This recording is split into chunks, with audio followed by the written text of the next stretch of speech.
Graças a Deus que nos dá a vitória por nosso Senhor e Salvador Jesus Cristo.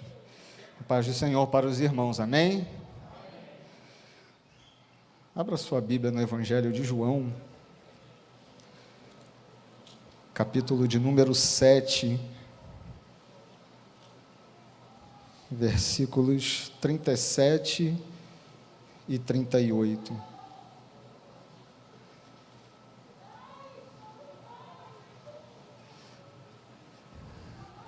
Glória a Deus.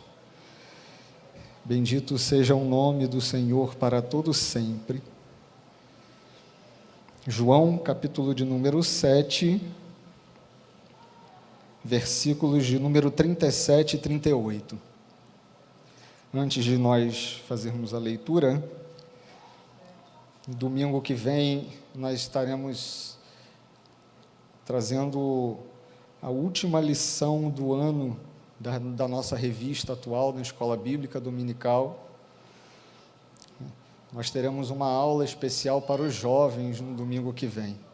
O pastor Vital pediu para externar esse convite, estará ministrando lá nos jovens e vai ter uma aula especial. Um convite para todos os jovens, não deixe de vir. E para toda a igreja também, extensível a toda a igreja. Amém? João capítulo 7, números 37 e 38, diz assim a palavra de Deus: E no último dia, o grande dia da festa, Jesus pôs-se em pé e clamou, dizendo: Se alguém tem sede, venha a mim e beba. Quem crê em mim, como diz a Escritura, rios de água viva correrão do seu ventre. Amém? Eu vou ler novamente. E no último dia, o grande dia da festa, Jesus pôs-se em pé e clamou, dizendo: Se alguém tem sede, venha a mim e beba. Quem crê em mim, como diz a Escritura, rios de água viva correrão do seu ventre. Glória a Deus.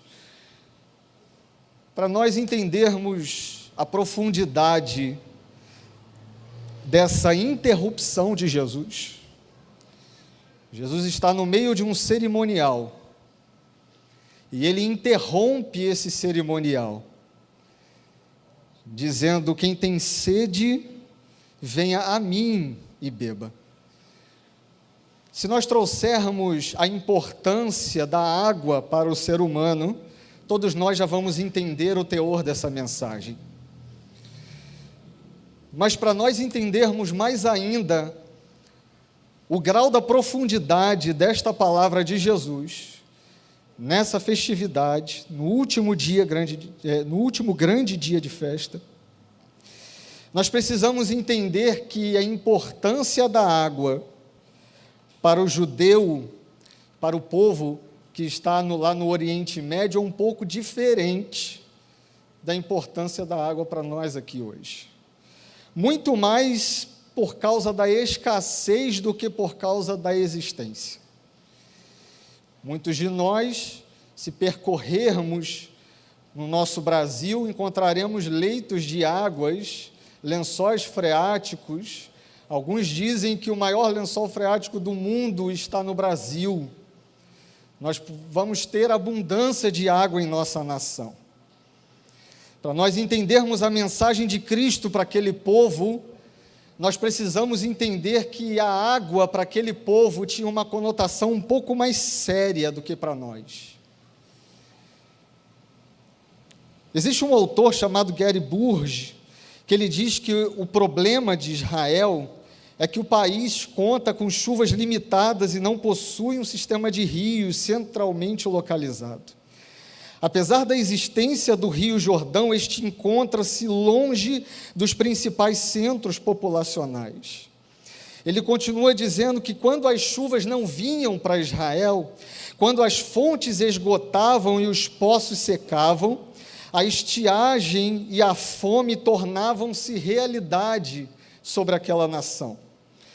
A Bíblia ela vai elencar diversos momentos onde faltou água, onde o céu se fechou, e pelo fato do céu se fechar, a agricultura foi comprometida, e o sustento daqueles povos foram comprometidos. Em Gênesis capítulo 12, versículo 10, Abraão migra para o Egito, porque estava escrito, e havia fome naquela terra.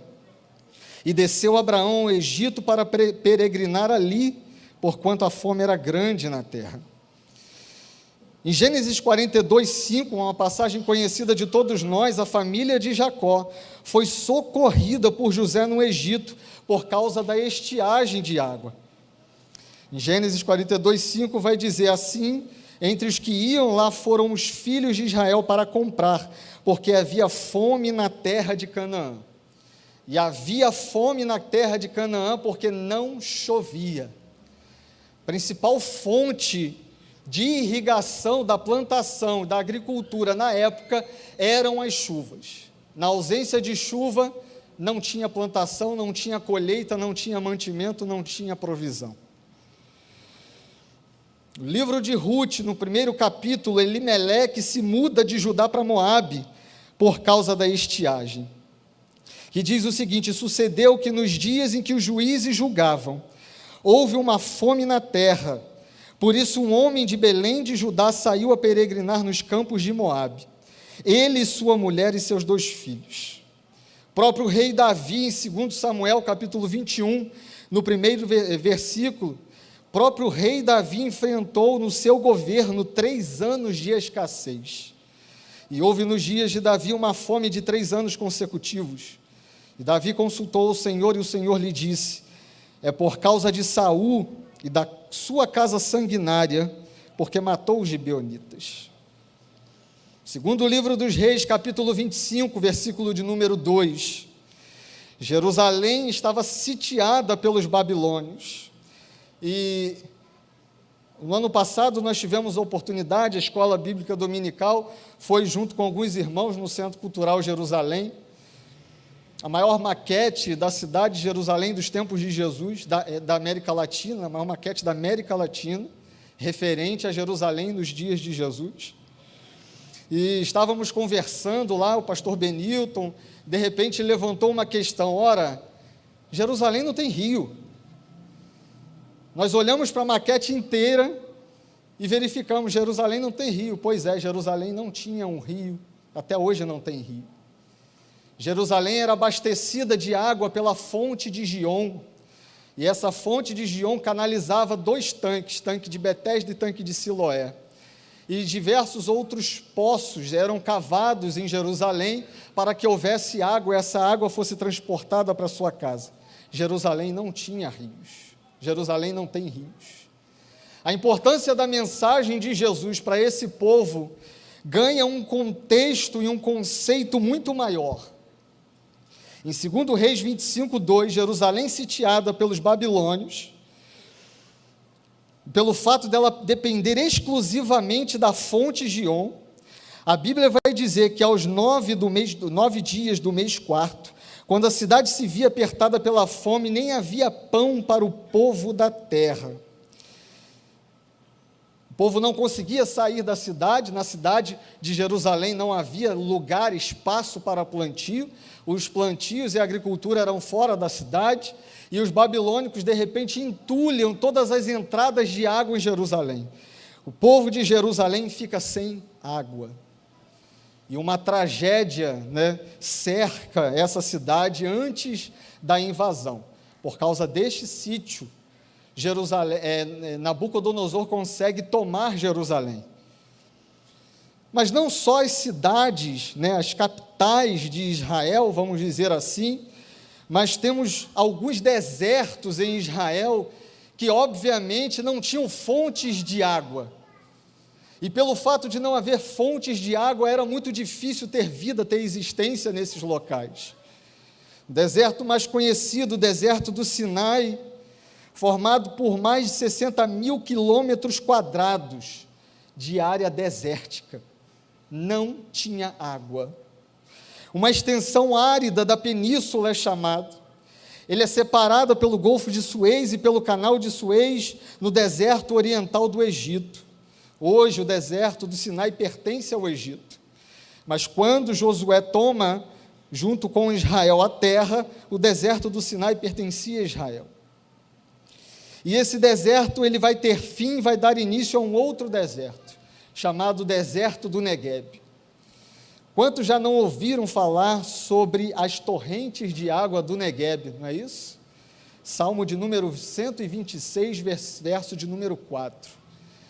Só que essas torrentes de água eram uma ação isolada e milagrosa da parte de Deus, porque o Negueb é um deserto até o dia de hoje. O volume de chuvas naquela região é muito baixo, por isso não é um lugar indicado para o cultivo de lavouras. Pouquíssimas pessoas hoje moram no deserto do Negueb. Nos tempos bíblicos, apesar de o Negueb ser uma terra seca, na estação das chuvas na Palestina, grandes temporais formavam rios neste deserto, que se transformavam em verdadeiras torrentes de água, que corriam como riachos inundados no Negueb. Algumas vezes essas torrentes eram tão fortes que podiam ser até perigosas, mas eram muito importantes para a vida das pessoas que habitavam naquele lugar. Por isso a Bíblia o tempo todo vai fazer uso dessa expressão, né? Salmo, Davi vai dizer: como a corça suspira pelas águas, assim a minha alma tem sede de ti. No Salmo de número 126, versículo 4, o salmista ele está dizendo, num período do exílio babilônico, logo no pós-exílio babilônico: restaura, Senhor, a nossa sorte, como as torrentes do Negueb. Sabe por que o salmista está fazendo essa comparação? Porque o viajante, ao passar pelo deserto do Negueb, não encontrava um lugar para beber água. A única esperança para o viajante do deserto do Negueb era que fosse o período de chuvas, e como eu afirmei aqui, as chuvas no Negueb não eram uma chuvinha. As chuvas do Negueb eram tão fortes, mas tão fortes, que se formavam rios e inundavam a terra seca. O viajante tinha um anseio, um desejo de se encontrar com as torrentes do Negueb, e o salmista está dizendo: assim como Deus, tu restauraste a vida dos viajantes do Negueb, restaura o meu interior, restaura a minha sorte. Assim como o corpo desfalecido de um viajante do Negueb encontrava forças para continuar quando se deparava com as águas transbordantes, faz de mim também um renovo contínuo na tua presença, ó Senhor. Portanto, Israel dependia em sua grande parte das chuvas, pois eram elas que determinavam a fertilidade da terra e o sucesso de cada plantação. Quantos de nós não vamos nos lembrar do período de seca que profetizou o profeta Elias, quando ele mesmo diz: sobre a minha palavra não vai cair uma gota. E foi um dos períodos mais tenebrosos do Reino do Norte, porque não caiu uma gota de chuva. Um povo totalmente refém das chuvas. As fontes não distribuíam para toda a extensão do território de Israel. Eles precisavam que a chuva caísse. Já que o desenvolvimento de fontes de água era humanamente impossível naquela época, ficava claro que somente Deus tinha o destino da agricultura de Israel. E quando eu falo em agricultura, entende-se, ou entenda-se, a provisão e o sustento de Israel.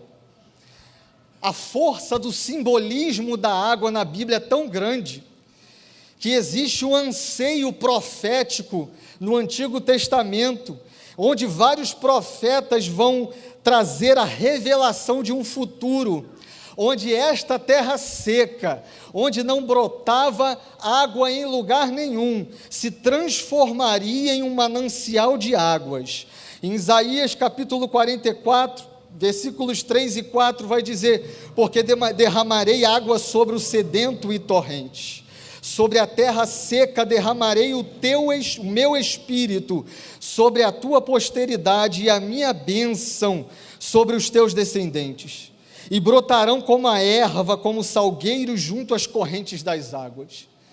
Eu vou entender nessas manifestações proféticas que todos eles estavam falando acerca de uma pessoa. Eles não estavam falando numa literalidade da água, eles estavam fazendo referência a uma pessoa que viria ao mundo e tiraria e transformaria o deserto da nossa existência em uma fonte de águas que jorra para a vida eterna. Todos eles estavam apontando para Jesus Cristo, olhando para Cristo, autor e consumador da nossa fé, dizendo: vai chegar um tempo onde vocês não vão mais sentir falta de água, porque vai jorrar, vai jorrar, vai jorrar, vai jorrar até transbordar na vida de vocês. Isaías continua em seu capítulo 58, versículo 11: o Senhor te guiará continuamente, fartará a tua alma até em lugares áridos, e fortificará os teus ossos. Serás como um jardim regado, e como um manancial cujas águas jamais faltam. Glória a Deus. Quando Jesus está dizendo no evento célebre: quem tem sede, vem a mim e beba, Ele está dizendo: porque de mim vai sair virtude, para que você viva e viva em abundância, para que você não tenha falta de nada, para que o deserto da sua existência se transforme na prosperidade da presença do Altíssimo, para que ainda que te falte tantas coisas, não falte o fluir do Espírito de Deus em você e através de você. Zacarias 14, versículo 8, a respeito dos últimos dias, ele vai dizer: naquele dia também sucederá que correrão de Jerusalém águas vivas, metade delas para o mar oriental, e a outra metade até o mar ocidental. No verão e no inverno sucederá isso. Jeremias 17, versículos 7 e 8 vai dizer: bendito o homem que confia no Senhor, e cuja esperança é o Senhor, porque ele é como árvore plantada junto às águas, que estende as suas raízes para o ribeiro, e não receia quando vem o calor, mas a sua folha fica verde. Agora recebe essa palavra que está sendo dita no final do versículo 8: e no ano de sequidão não se perturba, nem deixa de dar fruto. Aleluia! No ano da tua sequidão, no ano da escassez na tua vida, no ano da porta fechada, no ano dos relacionamentos conturbados, no ano da Covid, no ano do lockdown e da crise econômica, você não vai deixar de dar frutos, porque você está plantado junto ao ribeiro de águas.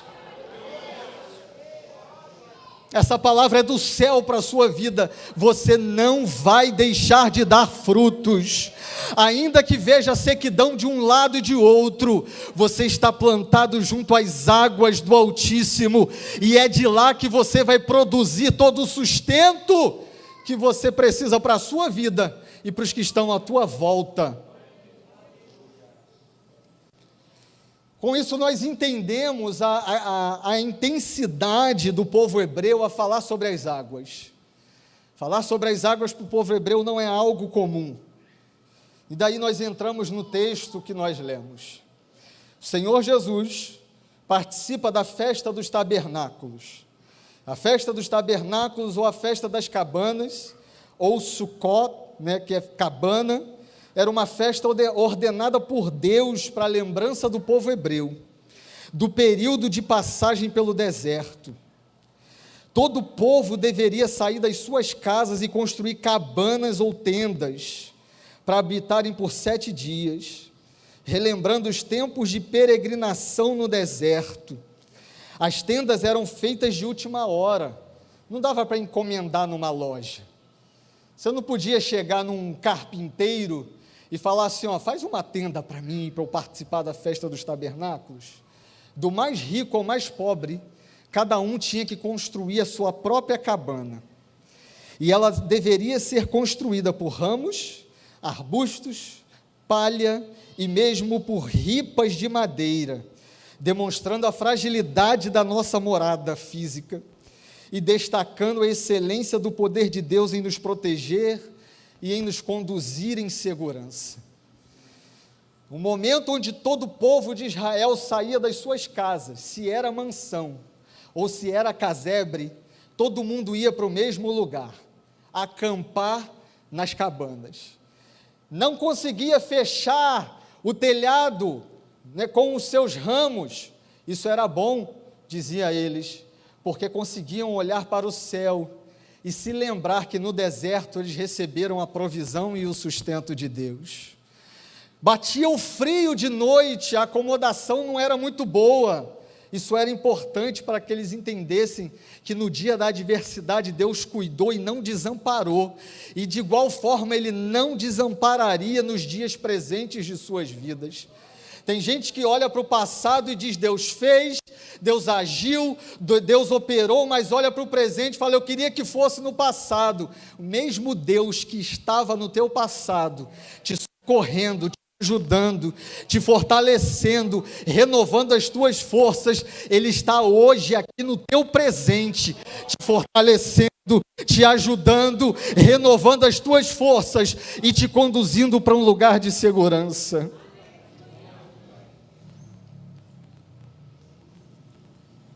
Dentro dessa festa dos tabernáculos eram apresentadas a Deus os primícias dos frutos, conforme Levítico 23:40, e realizados todos os sacrifícios de animais durante 7 dias.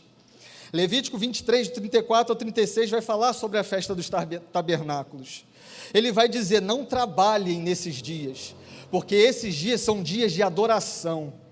Eu não quero que vocês produzam nesses dias, porque a única coisa que vocês vão produzir é adoração e gratidão ao meu nome. Jesus participa desses 7 dias de festividade. Em todos os 7 dias de festividade havia uma procissão, liderada por um sacerdote que ia até o tanque de Siloé, onde o mesmo sacerdote pegava a água com uma jarra de ouro, e retirava essas águas e retornava para o templo, onde derramava as águas no canto do altar, ao mesmo tempo em que o povo entoava cânticos ao Senhor.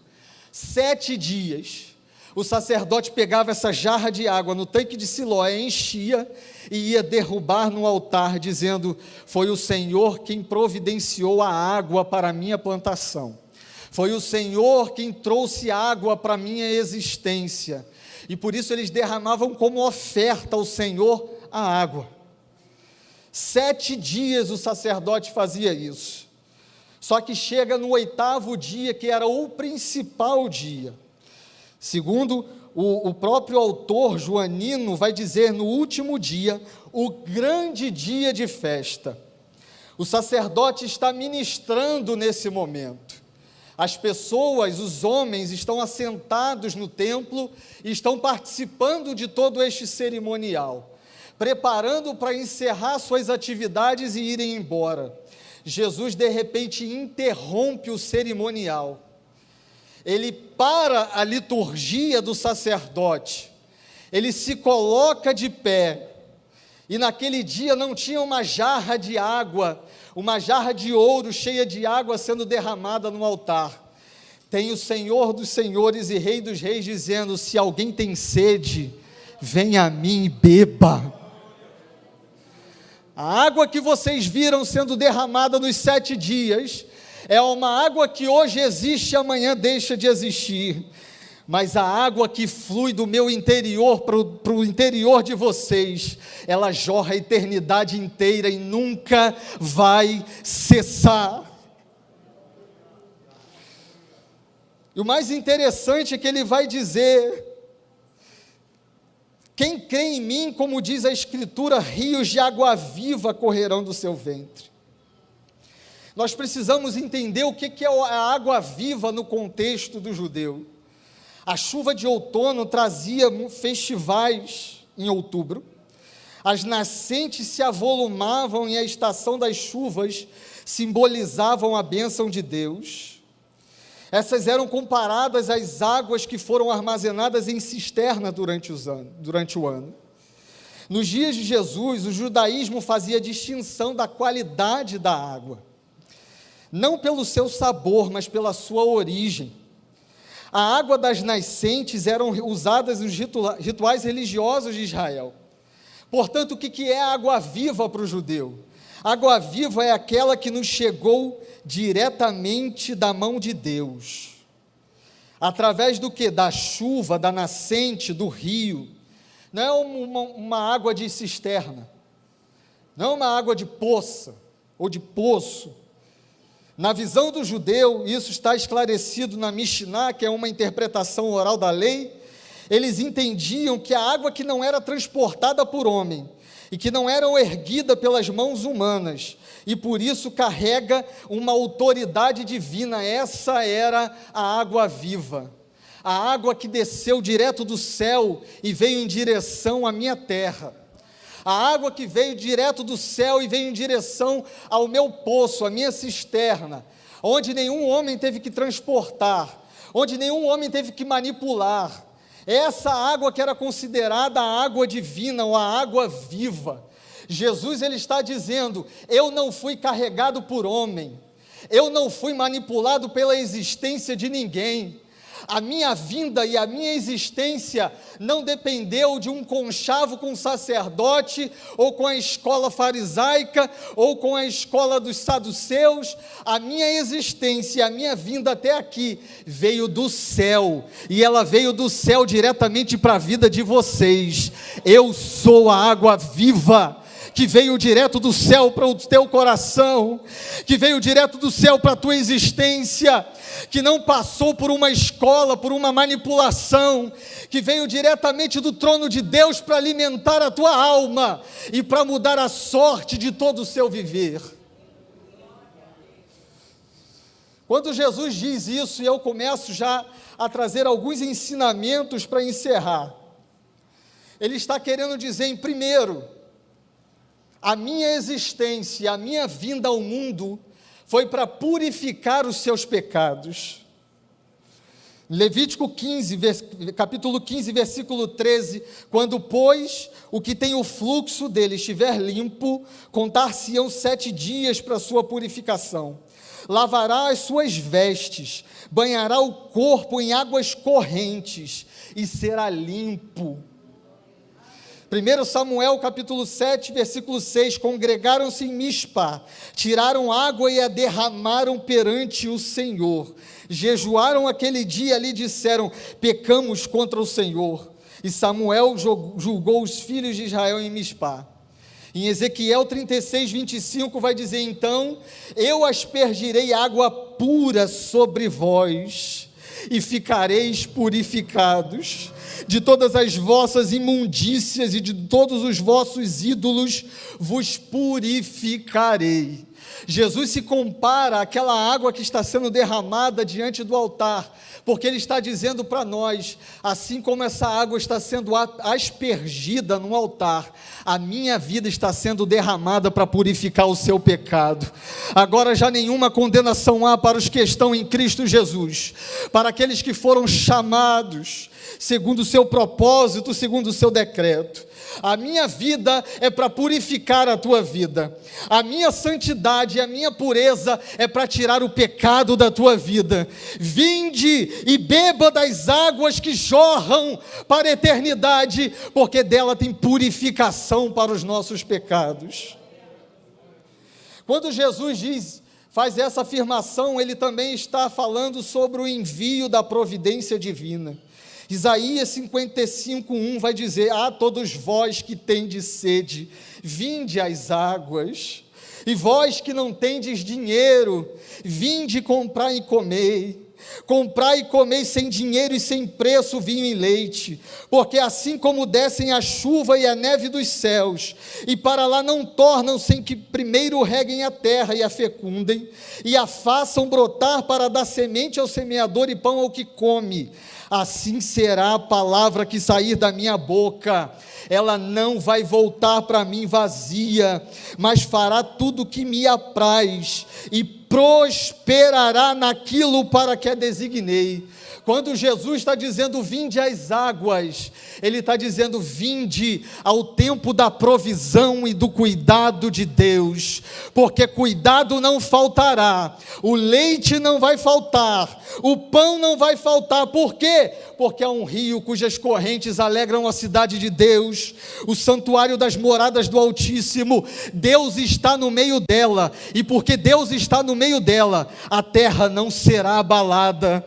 Deus ajudará ao romper da manhã, a cada amanhecer, ainda que trevas circulem, Deus vai ajudar e haverá provisão sobre a vida de todo aquele que bebe da fonte que jorra para a vida eterna. Uma das alusões a Cristo no Antigo Testamento que mais me maravilha ao compará-lo com as águas está em Ezequiel, capítulo de número 47. Todos nós já lemos esse texto de Ezequiel 47 sobre as águas profundas, mas nós precisamos nos ater a alguns detalhes. Ezequiel capítulo 47, versículo 1: depois disto, o homem me fez voltar à entrada do templo, e eis que saíam águas de debaixo do limiar do templo para o oriente. O que Ezequiel está querendo dizer é que a água começou a sair do templo, mas não ficou no templo. A origem da água foi no templo, mas aonde que foi o alcance da água? Toda a terra.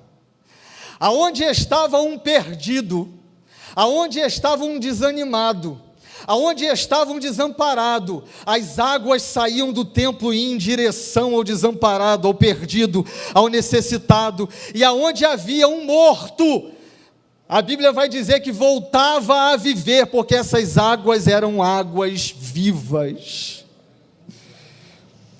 Outra afirmação em Ezequiel 47, já no versículo 8: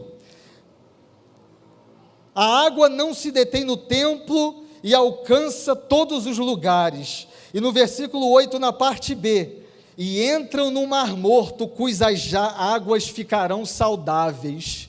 Todo aquele que prova, que experimenta da água da vida, a cura e milagre, e aonde haviam águas amargas, se transformam em águas saudáveis.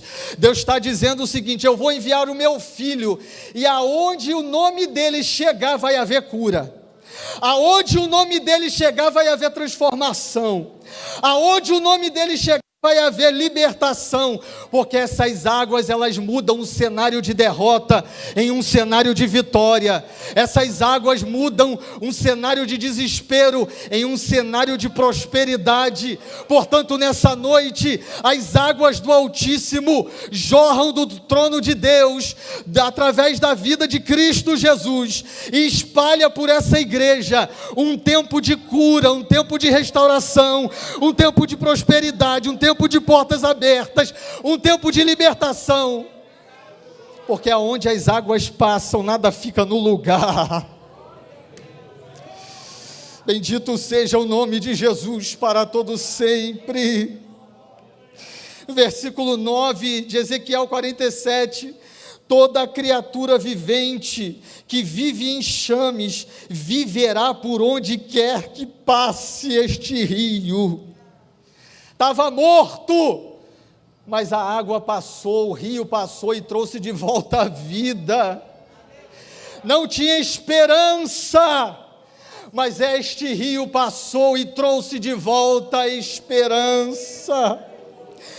Não tinha perspectiva, estava depressivo, síndrome do pânico, encurralado, trancado num quarto, mas o rio entrou e mudou toda a situação, e trouxe cura e restauração, e hoje glorifica o nome de Deus, porque onde as águas passarem, tudo será movimentado, e será colocado no seu devido lugar. Ezequiel capítulo 47, versículo 12, para encerrar: aonde essa água passa,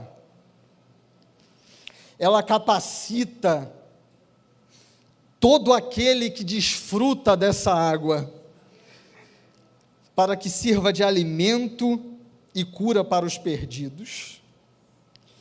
A Bíblia vai dizer junto aos rios, as ribanceiras, de um lado e de outro lado, nascerá toda sorte de árvores que se dá fruto para comer. Não fenecerá a sua folha, nem faltará o seu fruto. Nos seus meses produzirá novos frutos, porque as suas águas saem de onde? As suas águas saem do santuário das moradas do Altíssimo. Deixa eu te dizer, essa água tem origem, essa água tem dono, essa água tem uma origem que não seca e que não cessa. Ela vai continuar jorrando.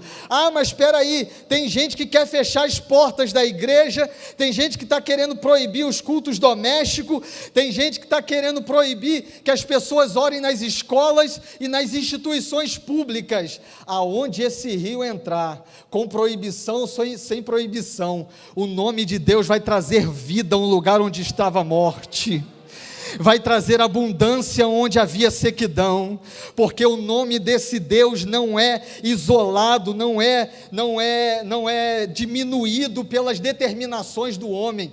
Este é o nome que está sobre todo nome, e ao nome dele se dobram todos os joelhos do céu, que estão no céu, na terra e debaixo da terra, e toda língua tem que confessar que Jesus Cristo é o Senhor, para a glória de Deus Pai.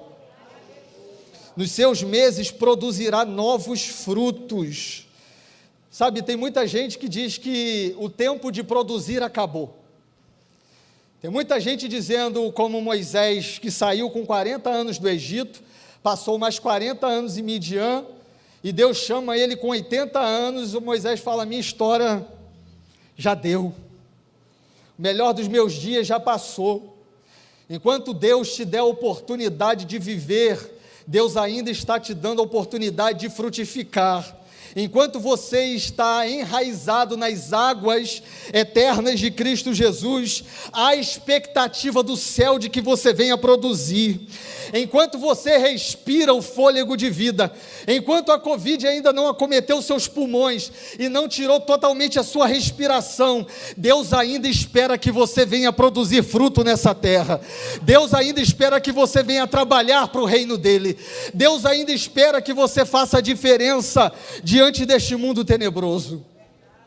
Só que não para por aí. O seu fruto servirá de alimento e a sua folha de remédio.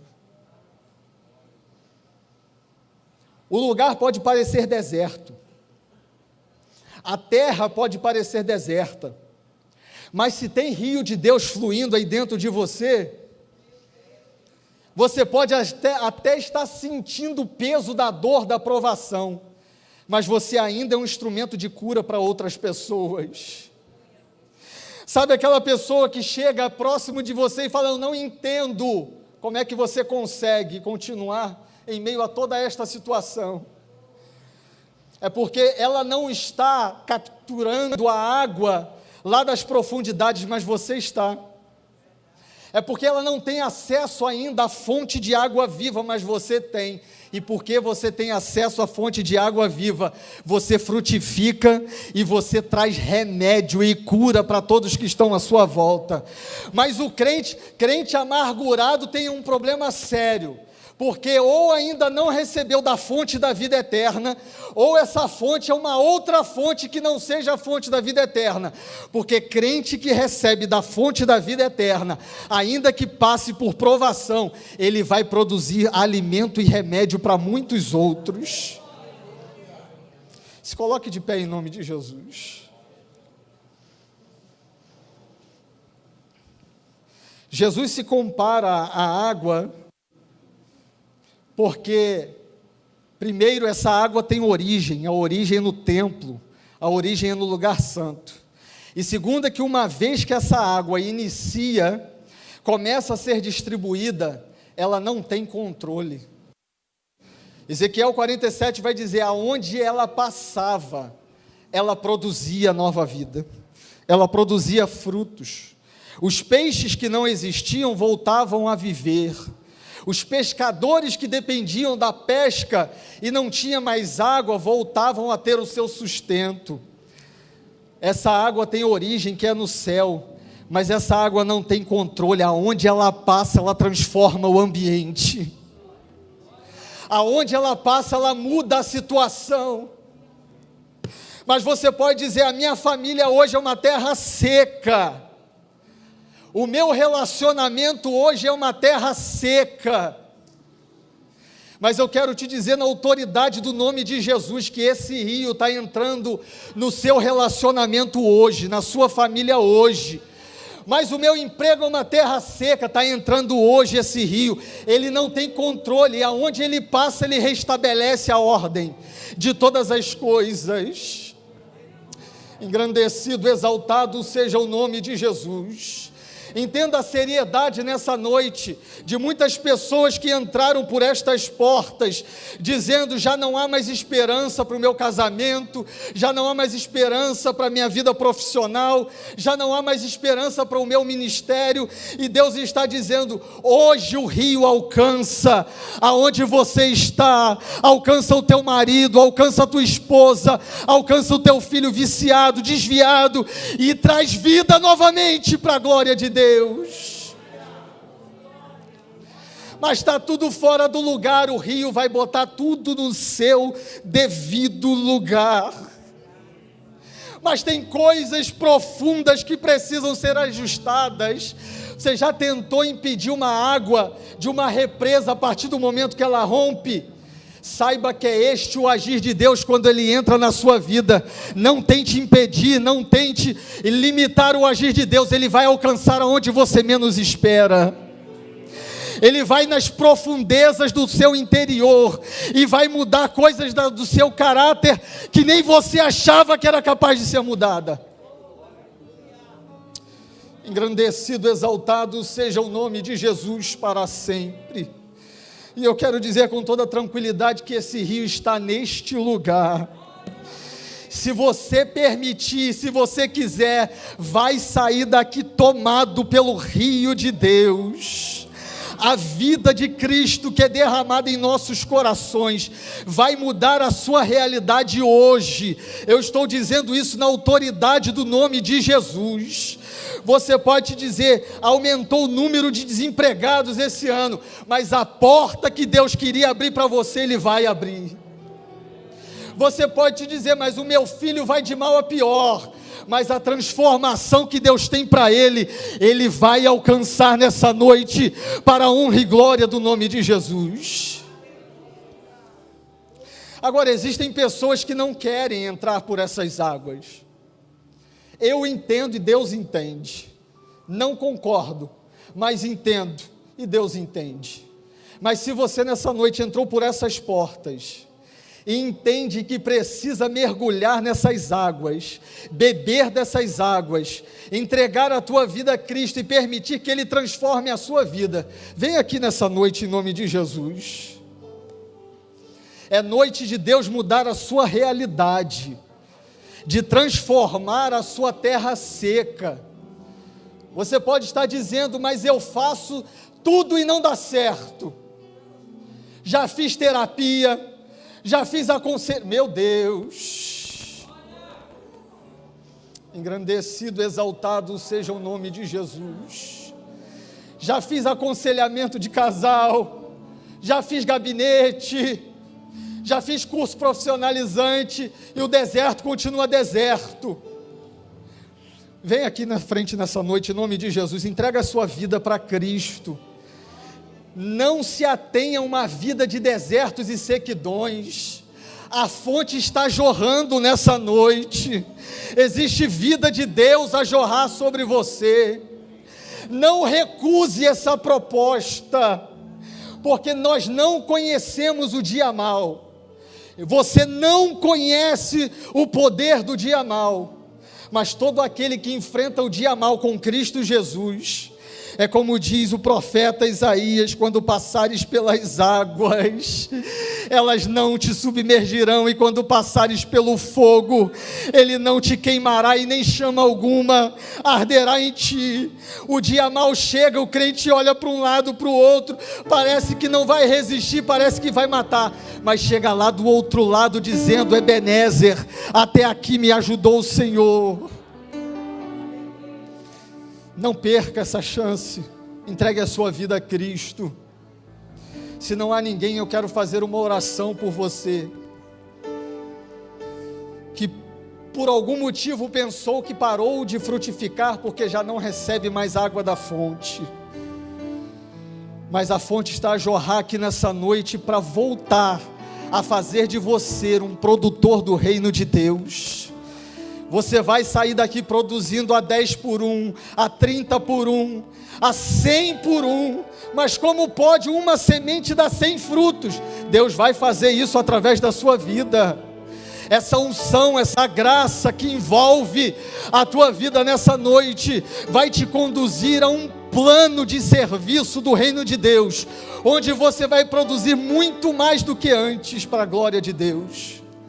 Feche os seus olhos. Senhor, nós te damos graças, Pai. Te damos graças porque um dia o Senhor entrou no meu deserto e mudou a minha terra seca em um manancial de águas vivas. Senhor, nós te agradecemos porque o Senhor entrou na vida de tantos aqui nessa noite e mudou a realidade da vida deles e transformou todo o cenário. E hoje já não é mais um esquecido do mundo, hoje já não é mais um envergonhado e humilhado, hoje é um servo teu, que produz para o teu reino e vive para a tua glória. Agora eu te peço, Senhor, se porventura existem corações aqui embrutecidos, Senhor, nós temos a convicção que a tua água pode amolecer o coração mais endurecido da face da terra, e o Senhor pode transformar o coração de pedra em coração de carne, em fazer frutificar novamente aquele que se considera estéril do teu reino. Nós te pedimos em nome de Jesus, envolve o teu filho, a tua filha nessa noite, Senhor, que eles saiam daqui, Senhor, cheios da tua graça, que eles saiam daqui inundados pela tua vida e pelo teu mover, ó Espírito de Deus. Senhor, que ainda que eles tentem resistir, que o teu Espírito Santo venha constranger, para a glória do teu nome, nós te pedimos, Senhor, e te agradecemos. Amém e amém. Deus abençoe os irmãos.